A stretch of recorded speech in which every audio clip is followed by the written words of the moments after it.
Hello viewers, welcome to filmi craft. நான் உங்கள் அருண். இந்த எபிசோடில் நம்ம பார்க்க போகிற படம் 2024 ஒரு இங்கிலீஷ் ஆக்ஷன் த்ரில்லர் படமாக வெளியான தி ஆர்டர். இப்போ இந்த படத்துடைய கதை என்ன அப்படிங்கிறத லைட்டாக இங்கே நம்ம பார்த்துடலாம்.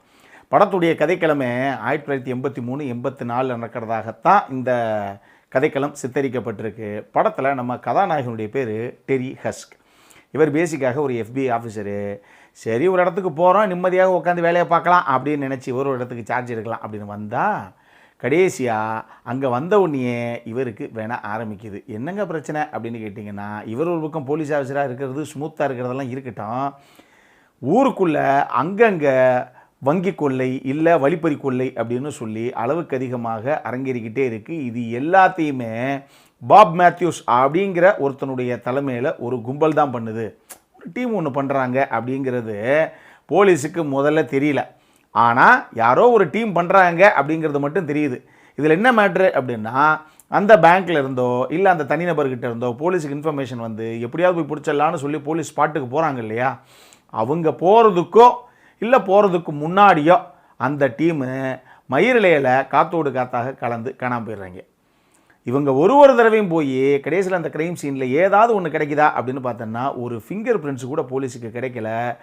கோடானு கோடி படம் அங்கங்கே காணாமல் போயிடுது. எவனோ தூக்குறாயா, அவனை ஒரு நாளாவது சுற்று போட்டு நம்ம தூக்குறோம் அப்படின்னு போலீஸும் கங்கடம் கட்டிட்டு தான் தெரியுது. ஆனால் அவங்களால ஒன்றையும் பிடுங்க முடியல. இப்படி இருக்கக்கூடிய நிலைமையில் நம்ம கதாநாயகன் ஒரு தருணத்தில் இவங்க யாருங்கிறத கண்டிப்பாக நம்மளே சேஸ் பண்ணி பிடிக்கிறோம் அப்படின்னு நினைக்கிறாப்புல. ஆனால் அவருக்கு ஒரு விஷயம் மட்டும் தெளிவாக புரியுது.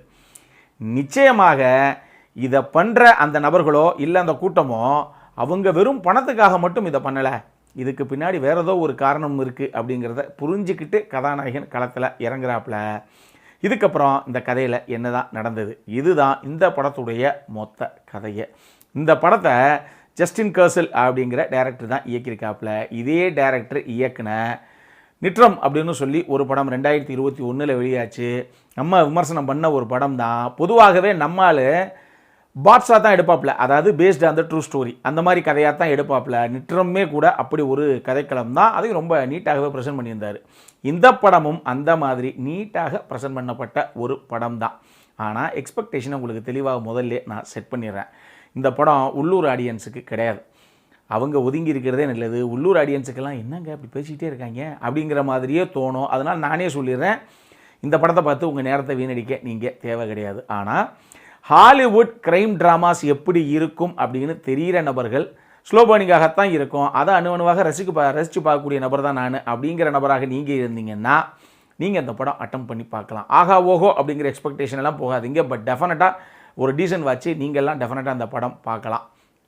இந்த படத்தை பொறுத்தளவுக்கு இந்த படம் பார்க்கும்போது 2007 no country for old man அப்படின்னு சொல்லி நம்ம ஹாலிவுட் விரும்பிகளுக்கு ரொம்ப ரொம்ப பிடிச்ச ஒரு படம் ஒன்று இருக்குது. அந்த படத்தில் டாமி லீ ஜோன்ஸும் சரி, நம்ம ஜேவியர் பாடமும் சரி சும்மா தெரிக்க விட்டுருப்பாங்க அவங்களுடைய கதாபாத்திரத்தை. கிட்டத்தட்ட அதில் டாமி லீ ஜோன்ஸ் அப்படின்னா இதில் ஜூட்லா, அதில் நம்ம ஜேவியர் பாடம் அப்படின்னா இதில் நிக்கோலஸ் ஹால்ட், அப்படி தான் நீங்கள் சொல்லணும். அந்த மாதிரி கதாபாத்திர வடிவமைப்பு தான், அந்த மாதிரி ஒரு சம்பவம் தான் இந்த படமும். ஆனால் நீங்கள் no country for old man ரேஞ்சுக்கெல்லாம் எதிர்பார்த்துறாதீங்க.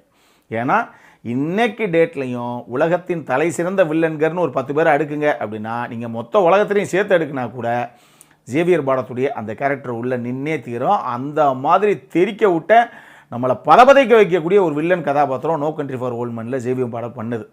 அந்த மாதிரி ஒரு கதாபாத்திர வடிவமைப்பு அது பெர்ஃபார்மன்ஸில் வேறு லெவலில் ஃபுல்லாக பண்ணியிருந்தார் அவர். அந்த மாதிரி இந்த படத்தில் இருக்கக்கூடிய அந்த வில்லன் கதாபாத்திரம் இருக்காது. அது ஒரு சில நேரங்களில் இவர் நல்லவரா கெட்டவரா அப்படிங்கிற மாதிரி ஒரு டபுள் மைண்டடாகவே ஆடியன்ஸுக்கு போடும். அந்த மாதிரி ஒரு கதாபாத்திர வடிவமைப்பு தான். அதனால் அந்த ரேஞ்சுக்கு இந்த படம் இருக்கும் அப்படின்லாம் எதிர்பார்த்துட்டு போயிடாதீங்க. பட் டெஃபினட்டாக ஒரு டீசன்ட் வாட்ச் அதை நான் சொல்லுவேன்.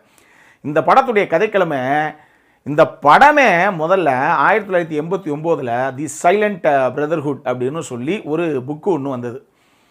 80களில் அமெரிக்காவில் நடந்த சில உண்மை சம்பவங்களை வச்சு இதே மாதிரி நான் தான் சொன்னேன், இந்த படமே வந்து ஒரு உண்மை சம்பவத்தை அடிப்படையாக வச்சு எடுக்கப்பட்டதான்னு. இந்த மாதிரி ஒரு கும்பல் இந்த மாதிரி பல சம்பவங்களை அங்கே செஞ்சுருக்கு. அவங்களுக்கு என்னாச்சுங்கிற விஷயங்களை வச்சு தான் அந்த புத்தகத்தில் எழுதியிருந்தாப்புல 2 ஆத்தர்ஸ் சேர்ந்து அந்த புக்கில் இருந்து அதை தழுவி இவங்க படமாக கன்வெர்ட் பண்ணியிருக்காங்க. அதனால் இந்த கதையில் காட்டப்படுறது அத்தனையுமே உண்மைதான் மக்களே.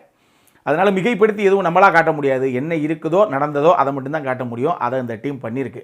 ஆனால் அதில் விஷயம் என்ன அப்படின்னா, அந்த 1980களில் கதைக்களம் நடக்குதுங்கிற விஷயம் இருக்கு இல்லையா, அதை எந்த அளவுக்கு தத்ரூபமாக கொண்டு வர முடியுமோ ஆடம் தன்னுடைய சினிமோகிராஃபியில் தட்டி தூக்கியிருக்காப்புல. முதல்ல அந்த அவர் டிஐ டீம் 2 பேரும் சேர்ந்து அந்த பீரியடில் நடக்கிற மாதிரி இதை கொண்டு வந்தாங்க அப்படிங்கிறது இன்னொரு பக்கம். முதல்ல கதைக்களம் நடக்கக்கூடிய அந்த இடத்துடைய ஜியோகிராஃபியை செட் அவுட் பண்ணார் பாருங்க சினிமோகிராஃபர் ஆடம். அது அட்டகாசமாக இருக்கும். அது ஊருக்குள்ளே நடக்கக்கூடிய காட்சிகளாகட்டும், சில சீன்ஸ் எல்லாம் பார்த்தீங்கன்னா, எப்பா எங்க இவ்வளோ பெரிய கண்ட்ரி ஒரு பய கூட கிடையாது, ஒன்று காடாக இருக்குது இல்லை வெறும் பொட்டல் காடாக இருக்குது, என்ன நாடு அது அப்படிங்கிற அளவுக்கு அவர் வச்ச ஃப்ரேம்லையே நிறைய வைட் ஆங்கிள் இருக்குது. அவர் வச்ச ஃப்ரேம்லையே அட்டேங்கப்பா எந்த மாதிரி ஒரு நாடியா, எவ்வளோ பெரிய நாடு அப்படிங்கிற ஒரு ஃபீலை ஒரு சில காட்சிகளில் அவர் பதிவு பண்ணியிருக்காரு.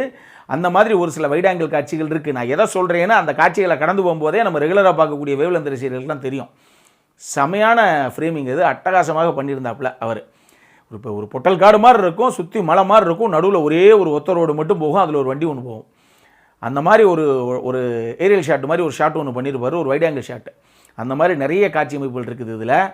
அந்த அளவுக்கு ஜியோகிராஃபியை முதல்ல தெளிவாக செட் அவுட் பண்ணிவிட்டு, இந்த மாதிரி ஒரு டைம் பீரியடில் இப்படி ஆள் அறவுமே இல்லாத ஒரு இடத்துல ஒரு க்ரைம் நடந்ததுன்னா அப்புறம் என்னத்தை போய் கண்டுபிடிக்கிறது, எதை வச்சு பிடிக்கிறது, ஃபிங்கர் பிரிண்ட்ஸ்னு எதாவது மாட்டினா தான் உண்டு அப்படிங்கிற அளவுக்கு ஆடியன்ஸுக்கே அது தோணும். அந்த அளவுக்கு தோண வச்சுருப்பாங்க. அந்த மாதிரி தான் இவங்க செட் அவுட் பண்ணியிருக்காங்க அந்த ஜியோகிராஃபியுமே. அதே மாதிரி இன்னொரு பக்கம் படத்துடைய ப்ரொடக்ஷன் டிசைன் டீமுடைய ஒர்க்கையும் நீங்கள் குறிப்பிட்டே ஆகணும். ஏன்னா அதில் நிறைய செட் ஒர்க்ஸும் இருக்குது, யூஸ் பண்ண வெஹிக்கிள்ஸ் அப்படி இப்படின்னு சொல்லி எல்லாரும் அந்த 83 84ங்கிற அந்த விஷயத்தை அந்த பீரியட் ஃபேக்டரை கரெக்டாக ஜஸ்டிஃபை பண்ணுற மாதிரி ப்ரொடக்ஷன் டிசைன் டீமும் சூப்பராக கான்ட்ரிபியூட் பண்ணியிருந்தது அப்படின்னு சொல்லலாம். இது போக டெக்னிக்கலி இந்த கதைக்கு என்ன தேவையோ எல்லாமே உள்ளே இருக்குது. படத்தில் சென்ட்ரல் கேரக்டர்ஸுங்கிறது 2 தான். ஒன்று நம்ம அந்த டெரி ஹஸ்க் அப்படிங்கிற அந்த FBI ஆஃபீஸராக வரக்கூடிய ஜூட் லாவுடைய கதாபாத்திரம், இன்னொன்று பாப் மேத்யூஸுங்கிற அந்த கதாபாத்திரமாக பண்ண நிக்கோலஸ் ஹோல்ட்டுடைய அந்த கதாபாத்திரம். இவங்க 2 பேருமே அவங்கவங்க நீட்டாக எடுத்த கதாபாத்திரங்களை பண்ணியிருந்தாங்க அப்படின்னு சொல்லலாம். இது எல்லாமே போக அடல்கானடை பொறுத்தளவுக்கு இந்த படத்தில் ஒரு சில விஷயங்கள் இருக்குது. நீங்கள் பார்த்துட்டு அதுக்கப்புறம் டிசைட் பண்ணிக்கோங்க. ஸ்ட்ரைட்டாகவே நீங்களே காலை வச்சுக்கிட்டு அதுக்கப்புறம் கஷ்டப்பட்டுறாதீங்க. ஒரு சில சம்பவங்கள் இருக்குது, இது ஃபேமிலியோடு பார்க்க முடியாத படம். ஆனால் அந்த படம் பார்க்கலாமா வேணாமா அப்படின்னு கேட்டிங்கன்னா தாராளமாக பார்க்கலாம். ஆனால் யார் பார்க்கலாங்கிறத நான் தெளிவாக முதல்லே சொல்லிட்டேன். அந்த கேட்டகரியில் ஃபாலோ ஆகக்கூடிய நபராக நீங்கள் இருந்தீங்க அப்படின்னா டெஃபினட்டாக ஒரு டீசென்ட் வாட்ச், ஒரு நல்ல படம் தான் பார்க்கணும் அப்படிங்கிறவங்க பாருங்கள். இதே மாதிரி இன்னொரு வீடியோவோட அடுத்த முறை உங்களை சந்திக்கிற வரைக்கும் இட்ஸ் அருண் சைனிங் ஆஃப்.